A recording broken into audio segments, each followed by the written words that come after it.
It's a funny thing. The scent of a memory.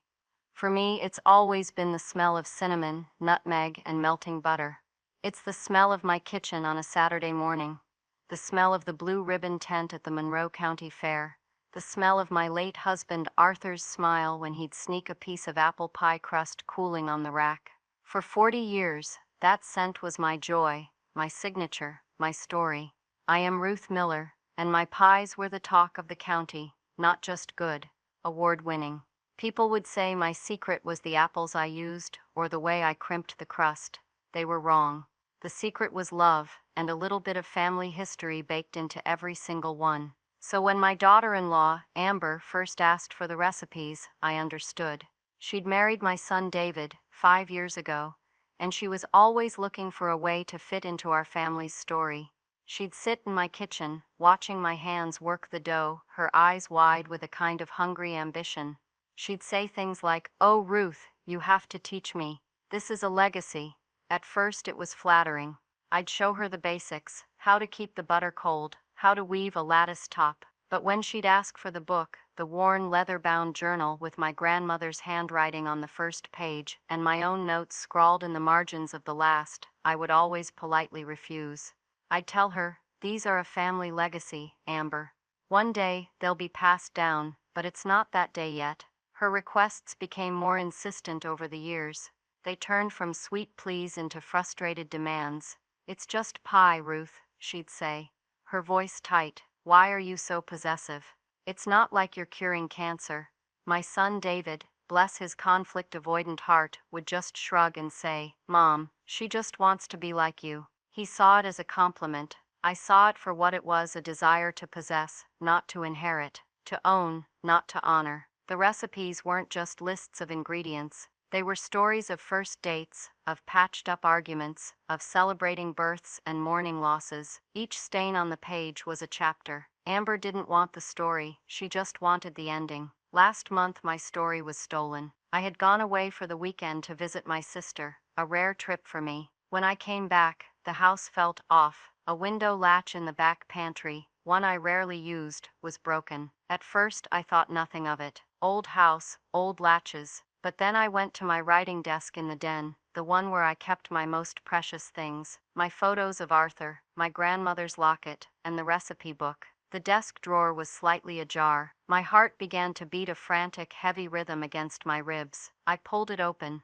The locket was there. The photos were there. But the worn leather book was gone. It was a violation so profound, so personal. It felt like a piece of my soul had been carved out. I knew instantly who had done it. There was no one else who wanted that book with such a desperate, clawing need. She didn't even have the decency to be subtle. 3 weeks later, a glossy flyer appeared in my mailbox. A photo of a lattice-topped apple pie, identical to my 4-time county champion, sat under a flourish of pink cursive. It announced the grand opening of Amber's Gourmet Bakes. The tagline read, "A new tradition of old-fashioned taste. My tradition, my taste." She was planning to launch her own bakery line, built on the foundation of my life's work, which she had stolen from my home. She thought she was just stealing a collection of old-fashioned recipes. A little flour, a little sugar, a lot of profit. What she didn't know is that my late husband, Arthur, was a man who believed in protecting a legacy. He was a patent attorney, and a damn good one. Years ago, he had insisted I trademark each and every one of my signature recipes, and the family name itself. Her grand opening is tomorrow. She's probably up to her elbows in my grandmother's dough right now, dreaming of her success. She has no idea that my lawyer will be there to greet her. He'll be serving her a cease and desist order for trademark infringement that will cost her far, far more than a little flour and sugar. Some people say revenge is a dish best served cold. I disagree. I think it's best served publicly, with a side of legal documents, right in the middle of your stolen dream.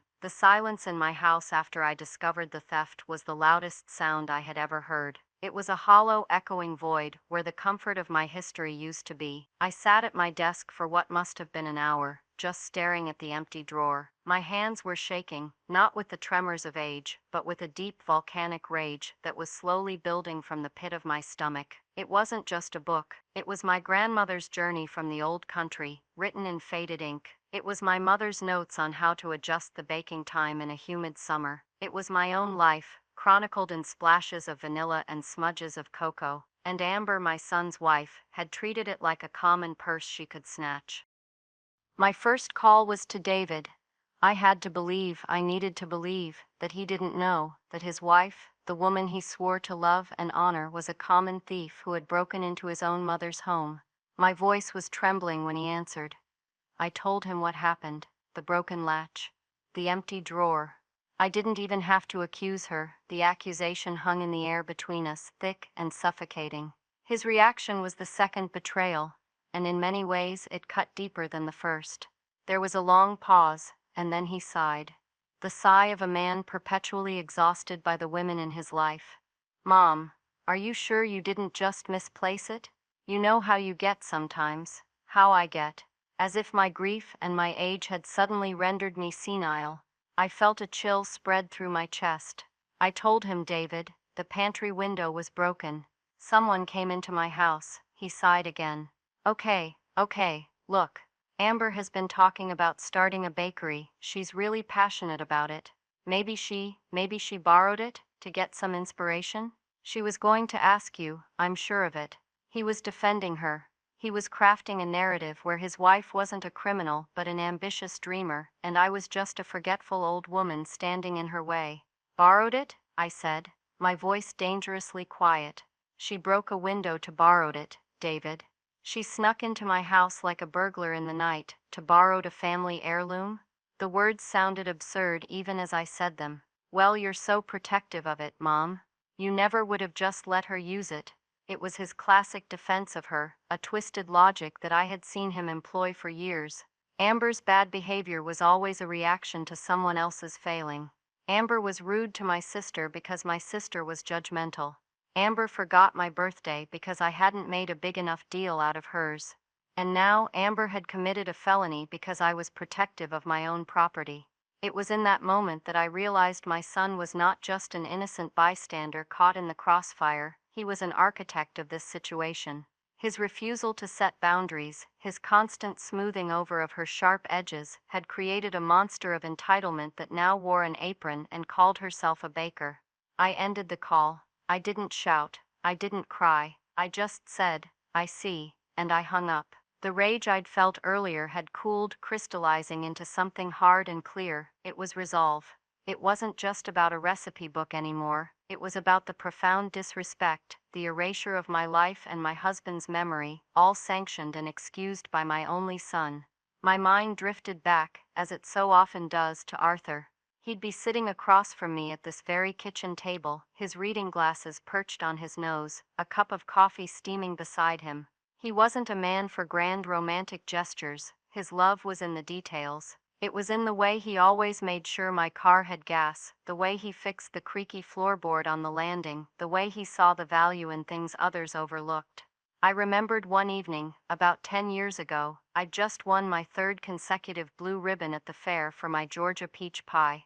The kitchen was a happy mess of flour and dishes. Arthur was watching me carefully pack away the recipe book. He reached out and placed his hand over mine, his touch warm and firm. Ruth, he'd said, his voice serious.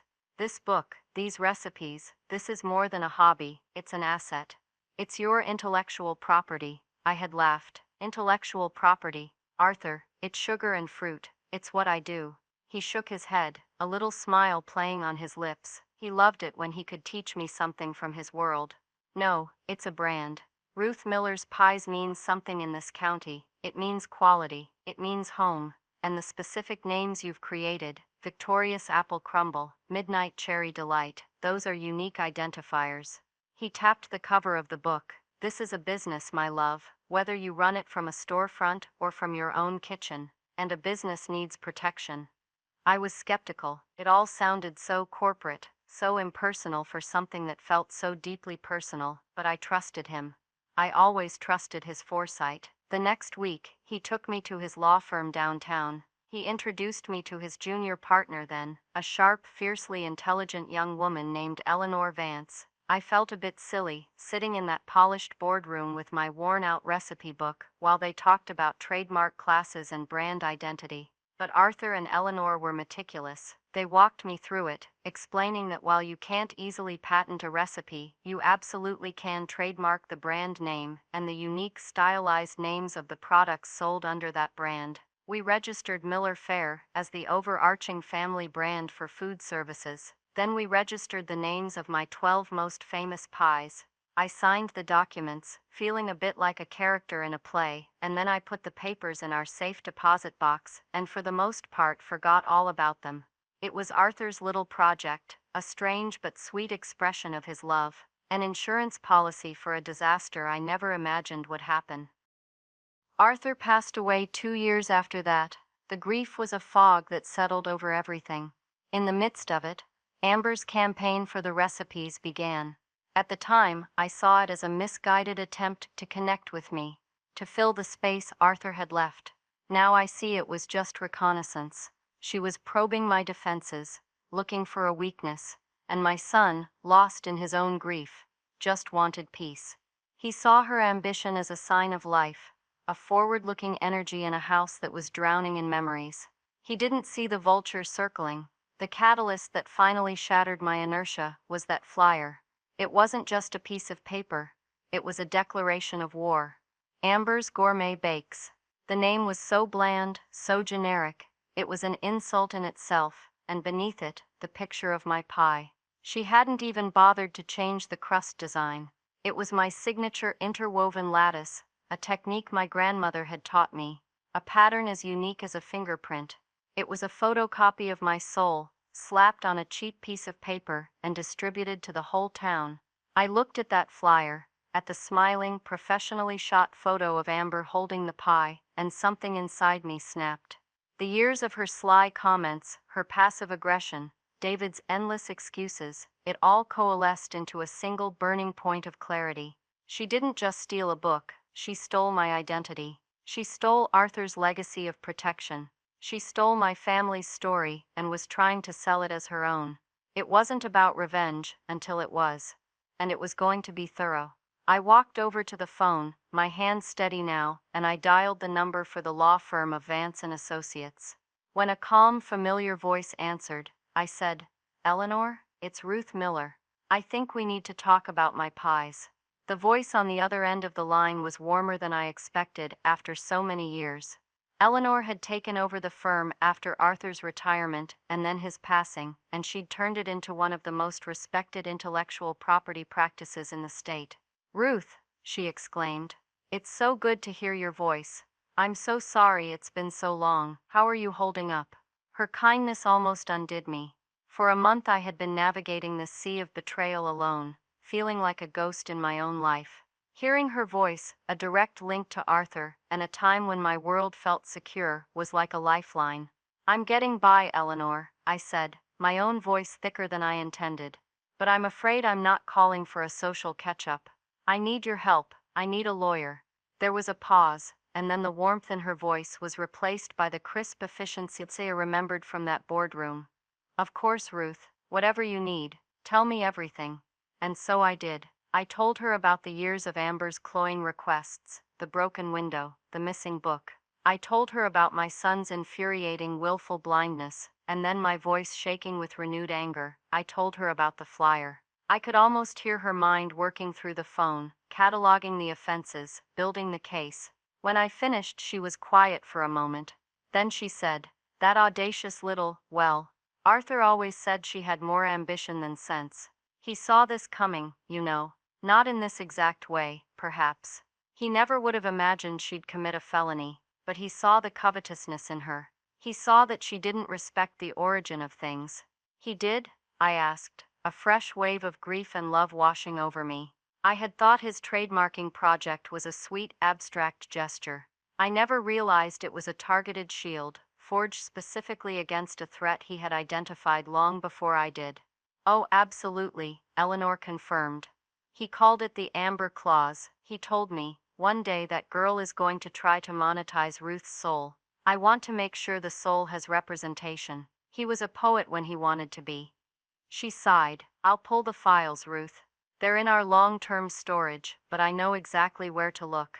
The trademarks for Miller Fare and the 12 pie names should be active and in good standing. We made sure the renewals were handled automatically through the firm's trust. Arthur set it up that way.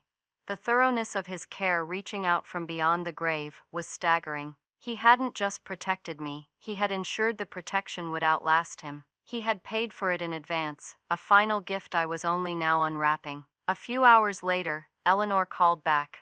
Her voice was grimly satisfied. "It's all here, Ruth. Rock solid. Miller Fair, trademarked for baked goods and catering services. Victorious apple crumble. Shenandoah strawberry rhubarb. Miller family peach cobbler. 12 names, all registered, all yours." Her commercial use of that pie on her advertising material is already an infringement. The moment she sells a single slice under that name, or even a similar confusingly named knockoff, she's liable for damages. "So what do we do?" I asked, feeling a surge of power. "Do we send her a letter now, stop her before she opens?" Eleanor was quiet for a second, and I could picture her, tapping a pen against her chin, a habit she'd picked up from Arthur. "We could," she said slowly. "That would be the standard procedure. A cease and desist letter before she invests any more capital. It would be the nice thing to do." Her tone suggested nice was the last thing on her mind. "But," I prompted. "But," she continued, her voice hardening, "she broke into your home, Ruth. She committed a crime against you before she ever infringed on your trademark. This isn't a simple business dispute. This is personal. If we send a letter now, she'll stop, maybe. She'll rebrand. She'll call the pie Amber's Amazing Apple and argue it's different enough. It will be a long, drawn-out fight over branding. But if we wait until her grand opening, we can prove willful infringement on a massive scale. She will have invested everything. Her shop will be full of customers. The local press will be there. She will have publicly and commercially launched a brand built entirely on stolen intellectual property. We won't just be asking her to stop, we'll be demanding she disgorge all profits and pay statutory damages, which, for willful infringement, can be substantial. It's a much bigger hammer, Ruth. It's the hammer Arthur would have used." I sank into my armchair. The idea was both terrifying and intoxicating. To let her build her dream on a foundation of lies, only to pull the whole thing down on top of her at the moment of her greatest triumph. It felt cruel.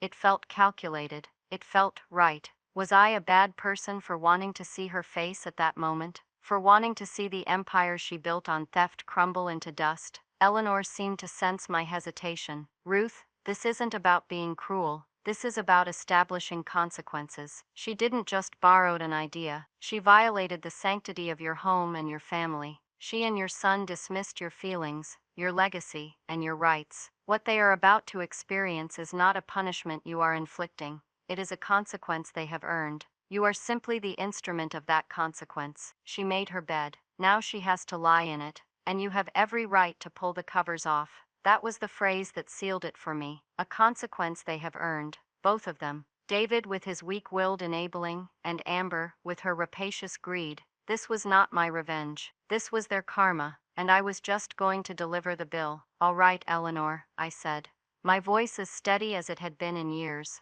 "Let's prepare the documents. You can serve them to her at the grand opening. I want her to have her moment. I want her to feel the ribbon in her hands, to see the flash of the camera. I want her to be standing on the very peak of her mountain of lies when the avalanche hits." There was a fierce satisfaction in Eleanor's voice. "I'll draft the order myself. It will be a work of art. Arthur would be proud, Ruth. He would be so incredibly proud." Hanging up the phone, I felt a quiet calm settle over me for the first time in a month. The path forward was clear. Amber was busy baking my pies. I was busy sharpening my knives. The next few weeks were a strange, surreal period of silent warfare. I became a ghost in my own town, an observer watching a play unfold from the wings. The main stage was the little storefront on Main Street, the one that used to be a dusty antique shop. Now it was being transformed under a flurry of activity into Amber's Gourmet Bakes. A new garish pink and white striped awning went up. Inside I could see them installing gleaming stainless steel counters and ovens that cost more than my first car. I didn't go near the place, but news traveled fast in a town like ours. My neighbor Carol, a woman whose appetite for gossip was matched only by her love for my lemon meringue, became my unwitting intelligence agent. She'd stop by my porch under the pretense of borrowing a cup of sugar, her eyes wide with updates. "Oh, Ruth," she'd say, leaning conspiratorially over my railing, "you should see the sign they put in the window. It's all gold leaf, very fancy." And Amber was on the local radio this morning, talking about her time-honored family recipes passed down through generations. Can you imagine the nerve? I would just nod and smile, a quiet, secret smile that must have baffled her. I let her believe I was a poor, forgotten old woman, pushed aside by the flashy new generation. It was a role I was becoming increasingly comfortable playing. The more they underestimated me, the more satisfying the final act would be. Meanwhile, Amber was conducting her own publicity campaign on social media. My niece showed me her Instagram page. It was a perfectly curated gallery of lies. There was a picture of my midnight cherry delight, dusted with powdered sugar, with the caption "Perfecting a secret family recipe for the big day. #boss babe #bakery. Life original creations." The audacity was breathtaking. Each post, each boastful caption, was another nail she was hammering into her own coffin, and I was diligently saving screenshots of every single one. They were exhibits A, B, and C in the case Eleanor was building. The most difficult part was the phone calls from David. He had clearly been tasked with managing his difficult mother. The first call was wheedling. "Mom, I know you're upset, but this is a huge opportunity for us. For Amber, can't you just be happy for her?" I let the silence stretch, a tactic I'd learned from Arthur. Silence makes people fill the void, and they usually fill it with the truth. Finally, he sighed. "Look, she's putting the victorious apple crumbles on the menu as the grand opening special. She wants to call it Amber's Champion Apple Pie. She said it's an homage to you." "An homage?" I repeated, my voice dangerously level. "An homage is a tribute, David. It's given with permission. What she is doing is plagiarism.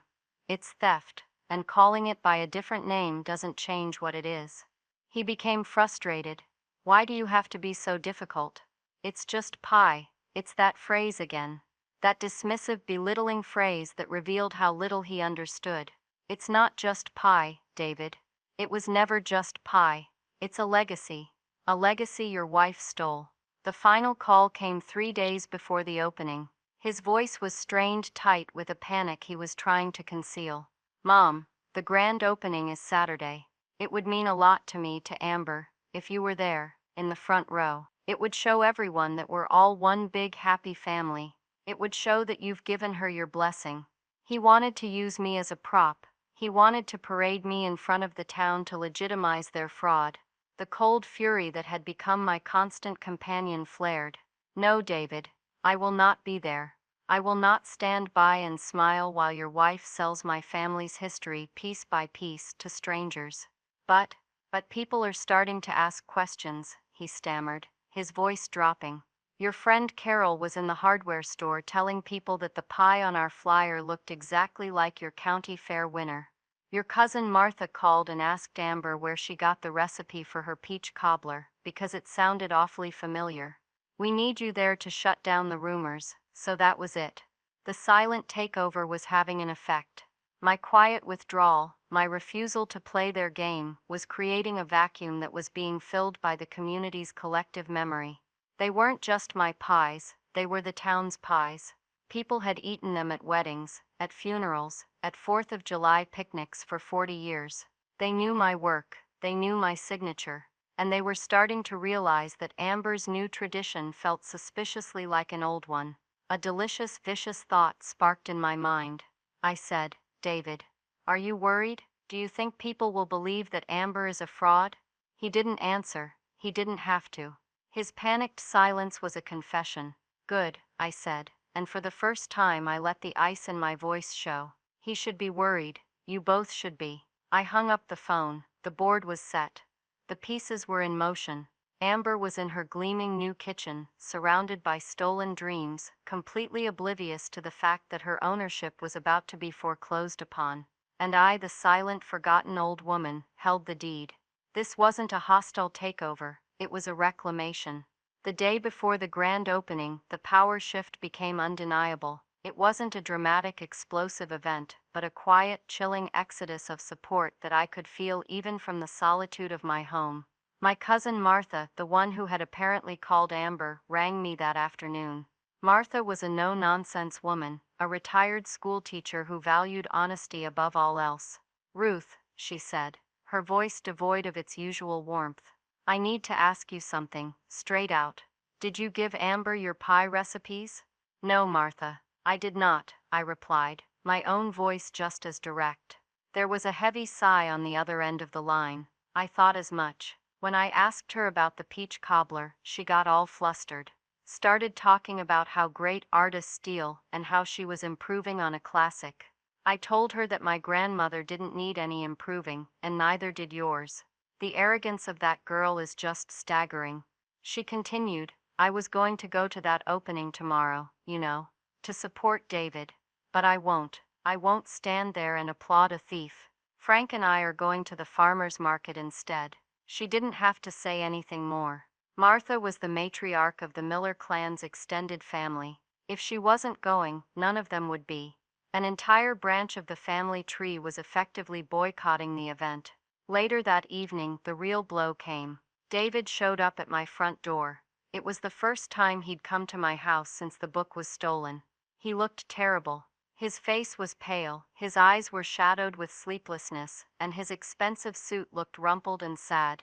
He didn't even wait for me to invite him in.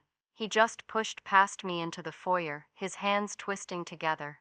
"Mom, you have to stop this," he said, his voice a raw whisper. "Stop what, David?" I asked calmly, closing the door behind him. "I haven't done anything." He whirled around, his face a mask of desperation. "Haven't done anything? You've done everything.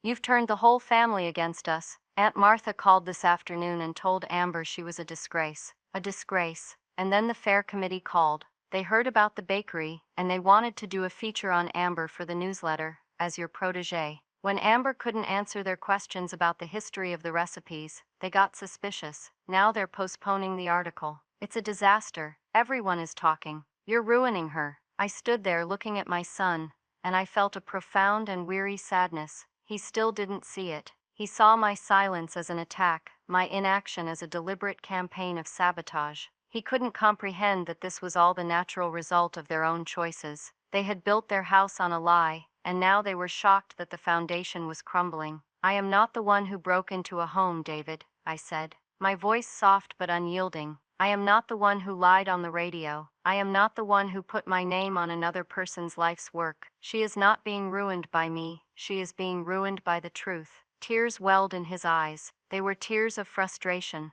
of self-pity. "But she put everything into this. We took out a second mortgage on our house. We used our savings. This has to work, Mom. If this fails, we'll be ruined." And there it was, the grubby, pathetic truth. It wasn't about legacy or family or passion. It was about money. They had taken a reckless, greedy gamble, using my life as their collateral. A sudden cold thought occurred to me, a suspicion so dark it made my stomach clench. "David," I asked, my eyes narrowing, "that second mortgage, when you applied for the loan, did you list the recipes, the brand, as an asset on your business plan? Did you tell the bank you were the rightful owner of the Miller Fair brand?" He flinched. His eyes darted away from mine, a sure sign of guilt. It was a small business loan. They needed to see a projection of assets. It was just paperwork. They had committed bank fraud. They had used my stolen trademarked property to secure a loan. The scope of their deceit was far greater than I had ever imagined. My plan to simply shut down their bakery suddenly felt insufficient. This wasn't just about infringement anymore. It was about multiple provable crimes. I walked past him and opened the front door. "You need to leave, David. Mom, please, don't do this to us. Don't do this to your family." He was pleading now, his voice cracking. "You and Amber stopped being my family in any meaningful way when you decided that my home was a place you could rob and my life was a commodity you could sell," I said, my voice as cold and hard as stone. "The person you need to be pleading with is not me. It's your wife. You need to ask her if her gourmet bakeries was worth your entire future. Now get out of my house." He stared at me, his mouth opening and closing like a fish. He saw something in my eyes he had never seen before. Not anger, not sadness, but a final, absolute severance. The door to his mother's forgiveness, which he had always assumed would remain perpetually open, had just been closed, locked, and bolted. He turned without another word and walked out into the night. I watched him go, feeling not a shred of pity. The power had shifted completely. They thought they were in a family squabble. They were about to find out they were in a legal war, and they had brought nothing but a stolen pie to a gunfight. The morning of the grand opening dawned bright and clear, a painfully beautiful day for a public execution. I didn't go, of course. My presence was not required. My power lay in my absence. I sat in my quiet kitchen, a cup of tea in my hands, and imagined the scene downtown. Eleanor had promised to call with a full report, but I could picture it so clearly. I pictured Amber, preening in a new pink dress, her smile wide and brittle. I saw the giant pink ribbon stretched across the doorway of her stolen dream. I saw the small crowd of curious onlookers, and the few friends she had who hadn't yet caught on to the scandal. I saw my son David, standing beside her, his own smile looking like a painful grimace, his eyes darting nervously through the crowd, probably looking for me, for any sign of a last-minute reprieve. I imagined the local newspaper photographer telling them to smile, to hold up one of the pies, the victorious apple crumble, no doubt. Amber would hoist it like a trophy, her face a mask of fraudulent triumph. This would be her peak, the highest she would ever fly. And then I pictured Eleanor. She would arrive not with a bang, but with a quiet, devastating elegance, dressed in a sharp, dark gray suit, her silver hair pulled back in a severe bun, carrying a handsome leather briefcase. She wouldn't rush. She would walk calmly through the small crowd, her presence alone shifting the atmosphere from festive to serious. People would turn, wondering who this formidable woman was. Just as Amber raised the oversized ceremonial scissors to cut the ribbon, just as the photographer raised his camera for the money shot, Eleanor would step forward.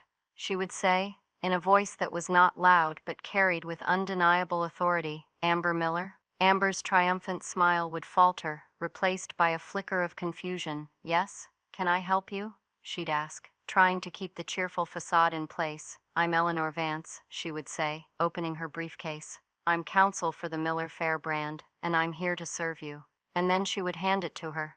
Not just a letter, a thick, heavy manila envelope filled with documents that represented the total implosion of Amber's world.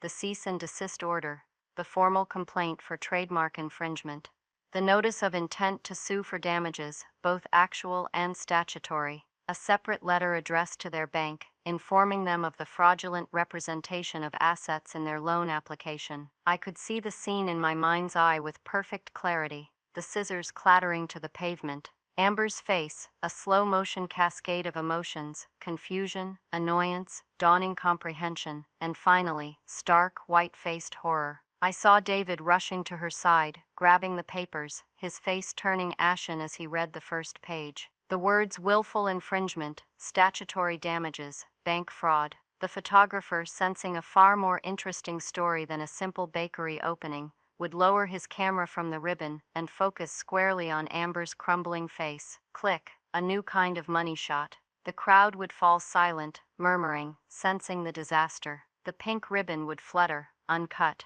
The pies in the window, my pies, would sit there as testaments to her colossal world-ending hubris. There would be no grand opening. There would be no bakery. There would only be the quiet, brutal finality of the law, delivered by a woman who had promised my husband she would protect his legacy. My teacup was cold in my hands. I hadn't taken a sip. I was just sitting there, lost in my vindication. It wasn't a hot, fiery feeling. It was a cold, clean, quiet satisfaction. It was the feeling of a disordered room being put back in its proper place, the feeling of a debt being paid in full. The phone rang, startling me out of my reverie. It was Eleanor. "It's done," she said, her voice calm, but with an undercurrent of grim triumph. You should have seen her face, Ruth. It was, and I say this with all professional objectivity, a masterpiece of shattered entitlement. The new reality was here, and for Amber and David, it was going to be a very, very bitter pill to swallow. The aftermath was not a loud explosion, but a slow, quiet collapse. The story spread through town like wildfire, fanned by the flames of Carol's gossip and Cousin Martha's righteous indignation. The photograph from the newspaper wasn't of a smiling new business owner cutting a ribbon. It was of Amber, her her face a mask of horror, staring at a sheaf of papers, while my son looked on, looking like a man who had just seen a ghost. The headline was devastatingly simple: Bakery Grand Opening, Halted by Trademark Lawsuit. It detailed the allegations of infringement, and even mentioned the unusual circumstances of the recipe's acquisition, a polite journalistic nod to the break-in. The pink and white awning came down within a week. The gold leaf sign was scraped off the window. A simple Stark for lease sign took its place, a tombstone for a dream that was dead on arrival. Amber's Gourmet Bakes was over before it ever really began. According to Eleanor, their lawyer had taken one look at our evidence: the trademark certificates, the dated photos of my pies from decades of county fairs, the screenshots of Amber's social media posts, the affidavit from the window repairman, and had advised them to surrender unconditionally. There was no fight. They had no legal ground to stand on. The cease and desist was permanent. They were forced to sign a settlement agreement that was utterly crushing. They had to publicly acknowledge my ownership of the brand and the recipes. They had to destroy all marketing materials. And to avoid a ruinous court battle over damages and the potential criminal charges for the bank fraud, they had to liquidate their assets to pay a settlement fee. It wasn't about making me rich.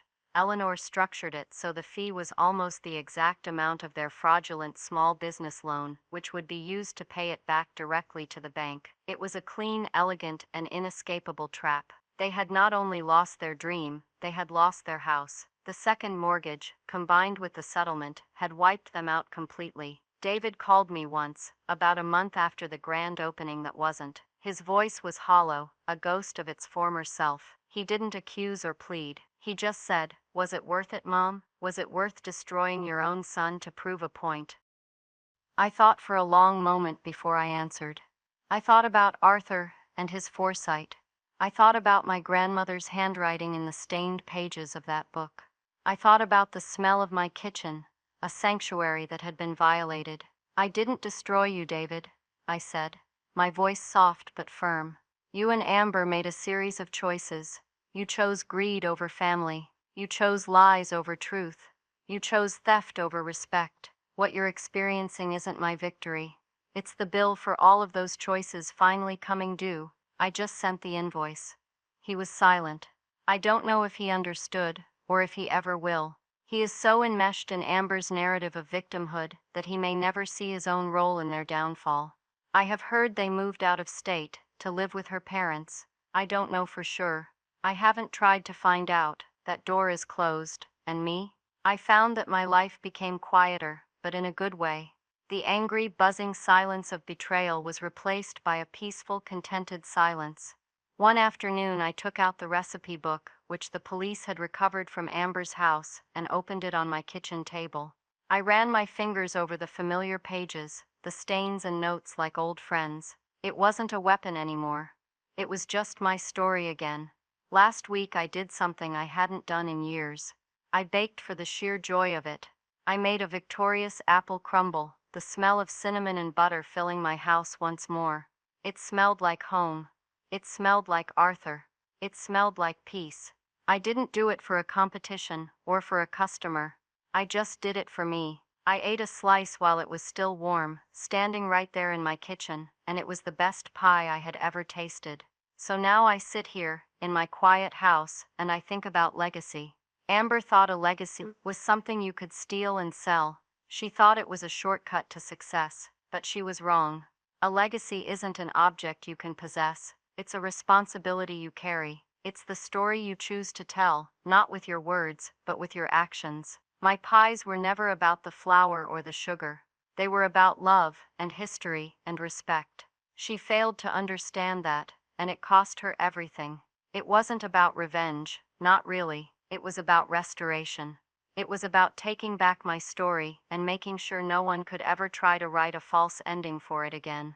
So I want to ask you, what would you have done?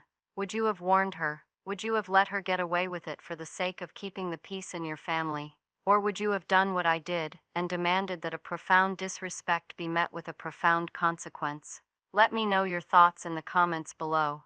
I read every single one, and remember to subscribe to our channel for more stories about getting what you deserve. Thank you for listening.